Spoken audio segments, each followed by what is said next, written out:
Degree نہیں ہنر دیجیے۔ ناظرین، یہ ایک ایسا جملہ ہے کہ جس نے انسانی تاریخ کی کایا ہی پلٹ کر رکھ دی۔ کیسے اور کب، آئیے آپ کو بھی بتاتے ہیں۔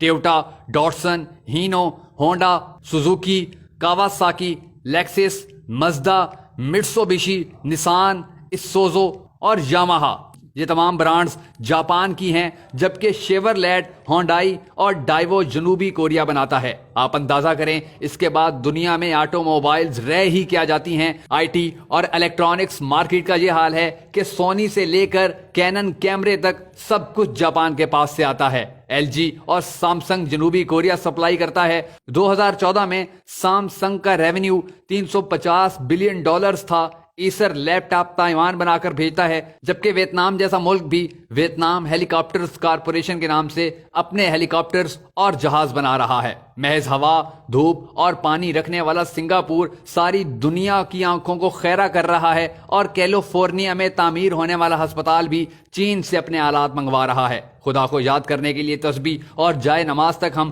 خدا کو نہ ماننے والوں سے خریدنے پر مجبور ہیں۔ دنیا کے تعلیمی نظاموں میں پہلے نمبر پر فن لینڈ، جبکہ دوسرے نمبر پر جاپان اور تیسرے نمبر پر جنوبی کوریا ہے۔ انہوں نے اپنی نئی نسل کو ڈگریوں کے پیچھے بھگانے کے بجائے انہیں ٹیکنیکل کرنا شروع کر دیا ہے۔ آپ کو سب سے زیادہ ایلیمنٹری سکولز انہی تمام ممالک میں نظر آئیں گے۔ وہ اپنے بچوں کا وقت کلاس رومز میں بورڈز کے سامنے ضائع کرنے کے بجائے حقائق کی دنیا میں لے جاتے ہیں۔ ایک بہت بڑا ووکیشنل انسٹیٹیوٹ اس وقت سنگاپور میں واقع ہے، اور وہاں بچوں کا صرف 20% وقت کلاس میں گزرتا ہے۔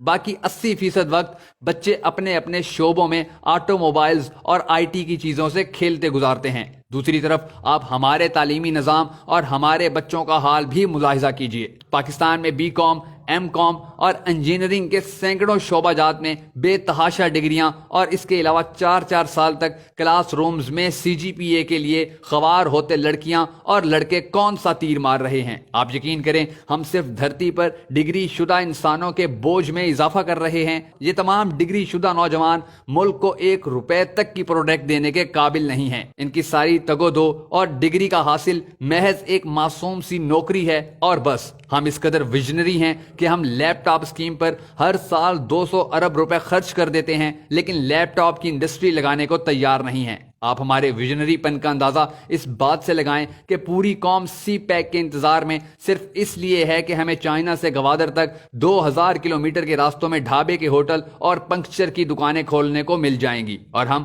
ٹول ٹیکس لے کر بل گیٹس بن جائیں گے۔ اوپر سے لے کر نیچے تک کوئی بھی ٹیکنالوجی ٹرانسفر کروانے میں دلچسپی نہیں رکھتا۔ آپ فلپائن کی مثال لے لیں۔ فلپائن نے پورے ملک میں ہوٹل مینجمنٹ اینڈ ہاسپٹیلٹی کے شعبے کو ترقی دی ہے، اپنے نوجوانوں کو ڈپلومہ کورسز کروائے، اور دنیا میں سب سے زیادہ ڈیمانڈ فلپائن کے سیلز مینز اور فیمیل ویٹرز کی ہے۔ حتیٰ کہ ہمارا دشمن بھارت تک ان تمام شعبوں میں بہت آگے جا چکا ہے۔ آئی ٹی انڈسٹری میں سب سے زیادہ نوجوان ساری دنیا میں بھارت سے جاتے ہیں، جبکہ آپ کو دنیا کے تقریباً ہر ملک میں بڑی تعداد میں بھارتی لڑکے اور لڑکیاں سیلز مینز، ویٹرز اور اسی طرح کے دوسرے شعبوں میں کام کرتے نظر آتے ہیں۔ پروفیشنل ہونے کی وجہ سے ان کی تنخواہیں بھی پاکستانیوں کے مقابلے میں 10 گنا زیادہ ہوتی ہیں، اور دوسری طرف لے دے کر ایک مری ہی ہمارے لیے ناسور بن چکا ہے، جہاں کے لوگوں کو سیاحوں کی عزت تک کرنا نہیں آتی۔ چینی کہاوت ہے کہ اگر تم کسی کی مدد کرنا چاہتے ہو تو اس کو مچھلی دینے کے بجائے مچھلی پکڑنا سکھا دو۔